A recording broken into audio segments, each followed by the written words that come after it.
My name is Elise, a 33-year-old corporate employee.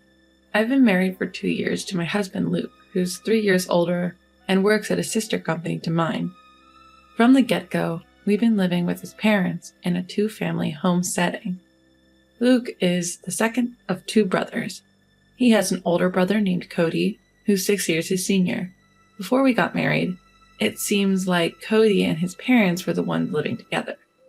Cody's wife, Christy, however, is a chatterbox and pretty competitive. She often clashed with her similarly strong-willed mother-in-law.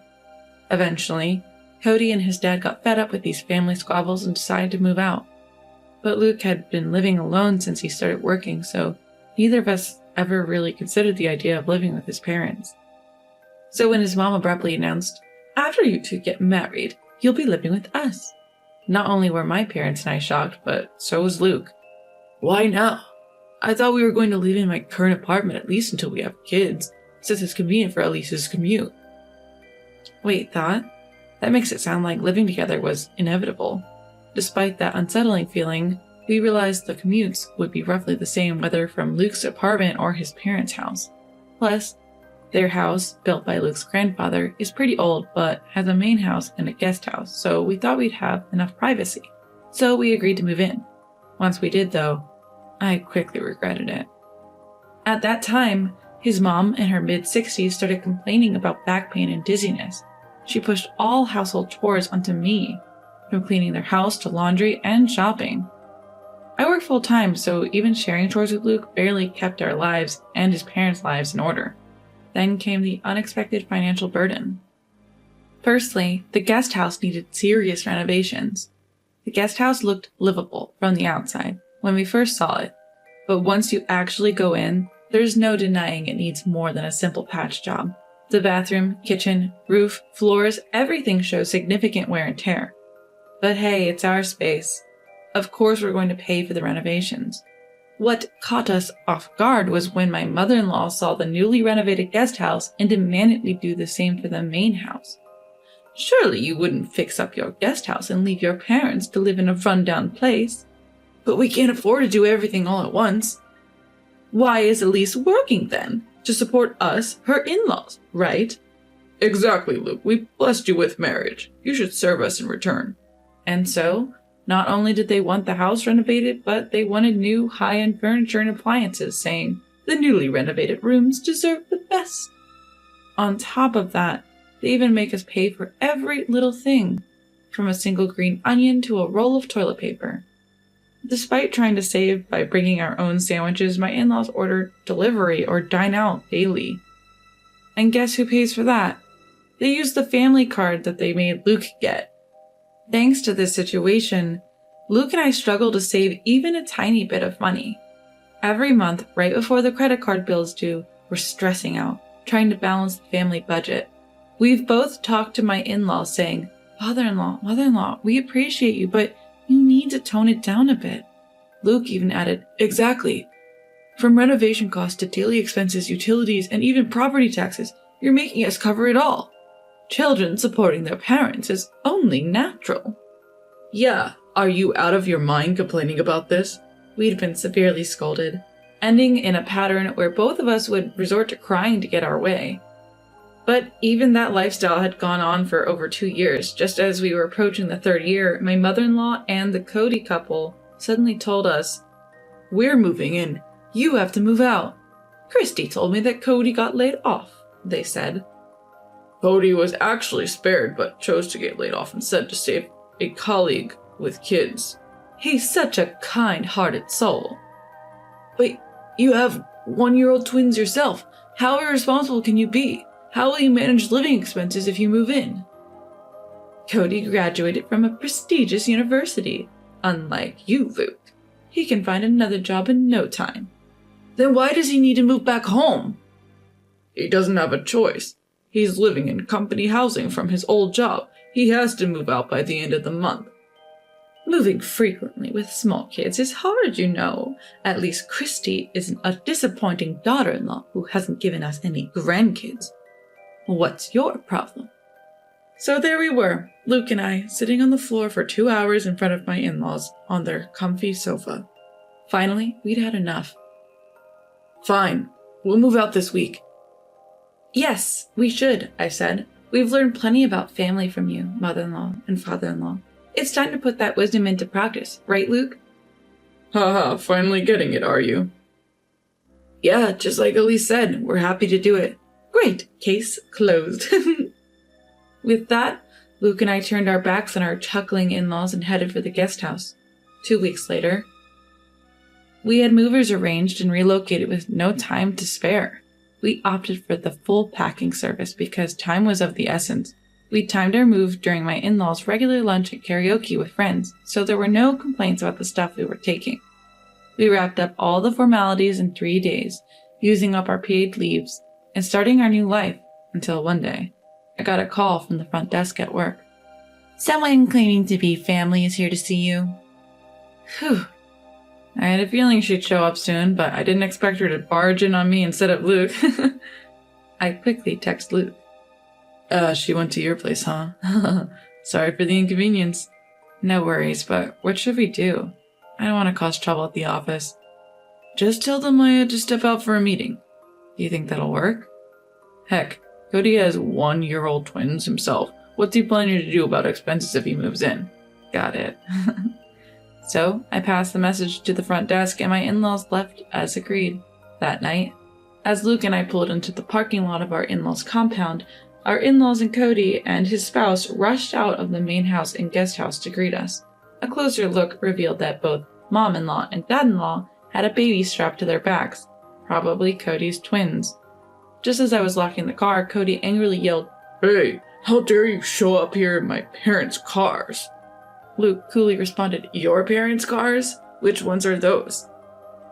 This seemed to anger Cody even more. "The cars you both drove up in, obviously."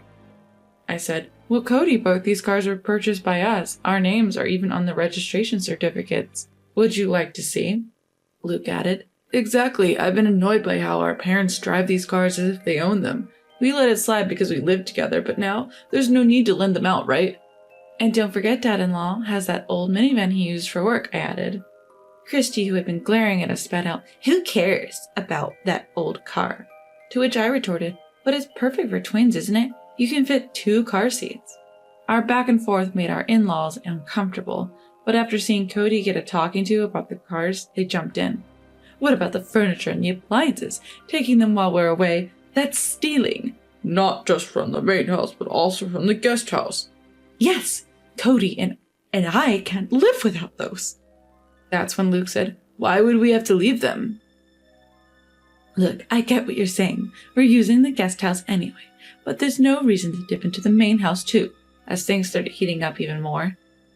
"Why, isn't that stuff we all pitched in for?" I asked, trying to understand their logic. "Ugh, such arrogance. Even so, once you gave it, it's ours," father-in-law fired back. At this point, Luke chimed in.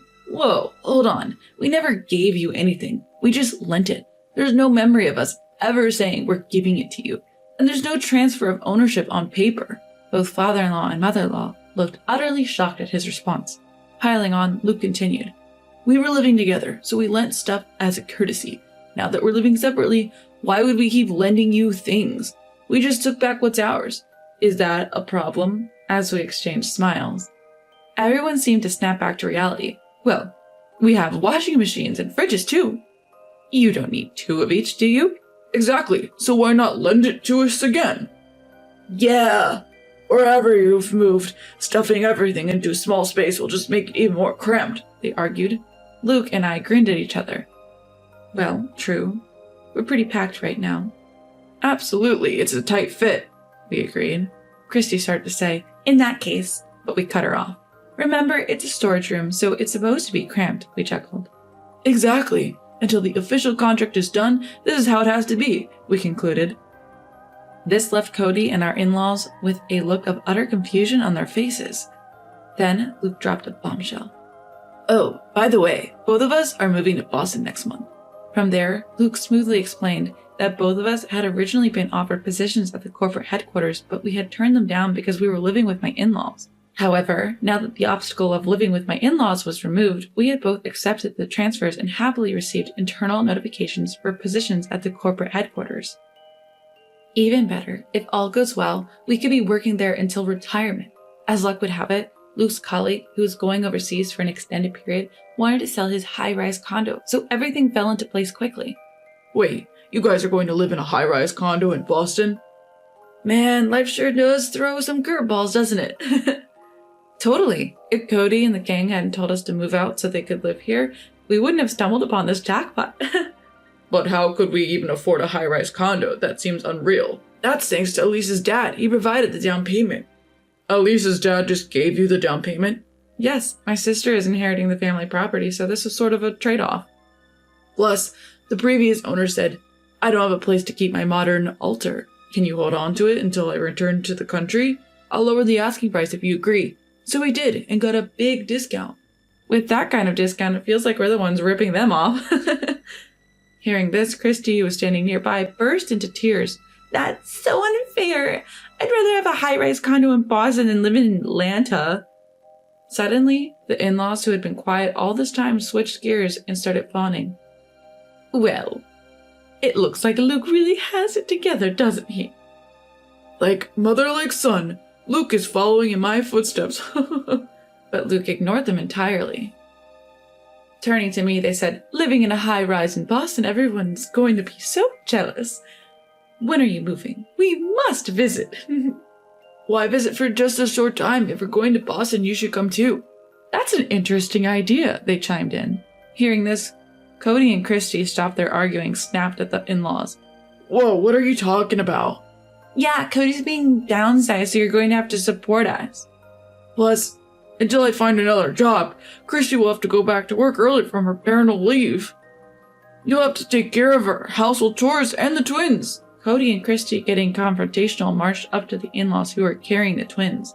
The tension must have reached the babies, who started crying, waking up the entire neighborhood. Noticing the neighbors who seemed to have heard the earlier shouting and crying, now gathering at a distance from the garage, the in-laws turned beet red. They looked at Luke again. Luke, say something to Cody and the others. Stop just standing there. Exactly. These guys are trying to take advantage of us, your parents. Luke laughed out loud. So this is like a battle of wits between a raccoon and a fox, huh? Turning to the bewildered faces around him, he grinned and explained, if both couples, you and us, don't work, our family finances will collapse next month. Christy, fuming, asked what this meant. That's when I chimed in. Christy, you thought if Cody lost his job and you moved into the in-laws' rent-free home, you could just push the utility bills and groceries onto them, right? Well, our income was running this house, and you can't count on it anymore. I've never heard about this. Exactly why we're telling you now. Oh, and you'll also need to help with the mortgage payments for the house renovation. It's in father-in-law's name. What? Why is it in his name? At this, the in-laws started avoiding eye contact. Luke took over. I wanted the loan in my name, since I was paying for it, but Dad insisted it would be shameful, so we used this property as collateral. Until now, we've been transferring money into Dad's account to cover the loan. Cody, you'll need to chip in starting next month. Of course, the in-laws and Cody were against it, but Luke firmly declined to continue payments. We're going to give up the inheritance, so Cody, as the one who will inherit, you better take good care of your parents and the family home, I firmly told him. When my mother-in-law insisted, but children are still obligated to take care of their parents, right? Luke brushed it off, saying, well, considering we've been covering your living expenses and loan payments for the past 2 years, I'd say that pretty much balances out any future caregiving costs I'd have as a son, don't you think? Finally looking at me, he said, let's go home, love. I responded, goodbye, everyone. I doubt we'll meet again. Take care.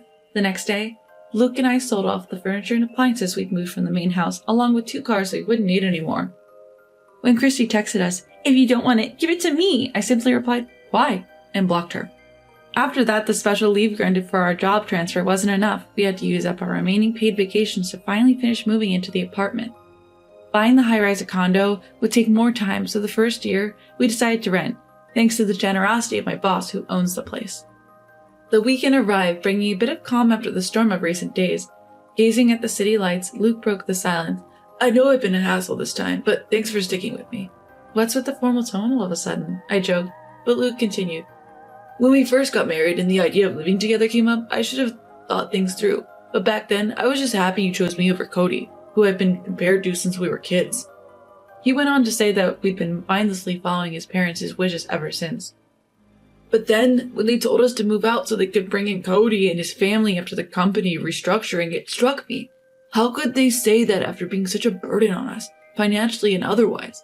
And then I thought about how much your parents must worry about you, given your situation. So I sent an apology email to your parents. They responded, "If you promise to make our daughter happy in the future, the past can be forgiven." So when they discussed the down payment, they lent it to us without a hitch. Then Luke promised to do everything in his power to protect our life together, just the two of us, and our future children if we were blessed to have them. On the other hand, it seems my in-laws are struggling, even pooling their retirement income. They can barely afford the loan for the home renovation. There's no way they can cover living expenses for two households. Plus, Cody's attempt to find new employment have been a series of failures. They're forced to make do with Christy's salary now that she's returned to work and what the in-laws earn from their part-time jobs at local senior centers. Arguments are frequent, often loud enough to hear outside the house. A former colleague texted me saying there's even gossip about them skipping town. Since they've cut off all contact with Luke and me, including anything that would require sharing personal information, they resorted to reaching out to my parents. But my dad, annoyed, changed his phone number immediately. Considering they had always belittled my family and didn't even bother with pre-marriage courtesies, changing a phone number is a small but significant step. Now they have almost no way to get in touch with us. What goes around, comes around.